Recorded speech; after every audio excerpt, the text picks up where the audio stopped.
চন্দনৰ পুলি বিচাৰি মানুহে হাবাথুৰি খাই আছে নেকি? হাবাথুৰি খাব দৰকাৰ নাই। আচলতে আমাৰ বহুত আছে এইগিলা নাৰ্চাৰীত। এইটো হৈছে ৰঙা চন্দন। মই এখুটি পুতি দিছোঁ কিমান ওখ হৈছে। ইয়াৰ মই দিছোঁ মোৰ এয়া নাৰী কাষটো পাৰ হৈ গৈছে। এনে একবোৰ হ'ব এতিয়া পায়। এনেকুৱা যদি ৰঙা চন্দনৰ পুলি লাগে তেতিয়াহ'লে আমাৰ লগত যোগাযোগ কৰিবি। আমাৰ নাৰ্চাৰীত কিন্তু অজস্ৰ ৰঙা চন্দনৰ পুলি আছে। এইবিলাক গোটেই ৰঙা চন্দনৰ পুলি।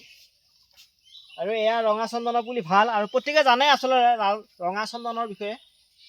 আৰু এয়া ৰঙা চন্দনৰ পুলি। আৰু ৰঙা চন্দনৰ পুলিটো ইয়াৰ যিটো মূল্যৱান বহুত মূল্যৱান। ইয়াৰে গুটিয়ে আমি কিনি আনো আমি 800 টকাকৈ কেজি।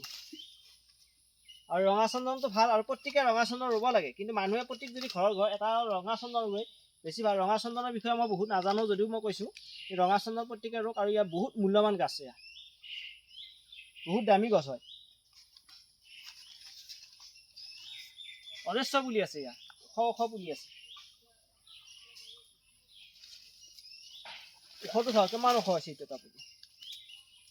ই চৰা পুলি। আমাৰ নাৰ্চাৰীত কিন্তু ঢেৰ আছে। যদি ৰঙা চন্দনৰ পুলি লাগে তেতিয়া আমাৰ লগত যোগাযোগ ৰাখিব। আৰু আমাৰ পৰা আছে ৰঙা চন্দনৰ পুলি লৈ যাব আৰু। কিন্তু নিবা এইবিলাকো অলপ দিবা অসুবিধা যিহেতু আমাৰ পাৰ্চেল কৰি পঠাব নোৱাৰি, কুৰিয়াৰ কৰি পঠাব নোৱাৰি।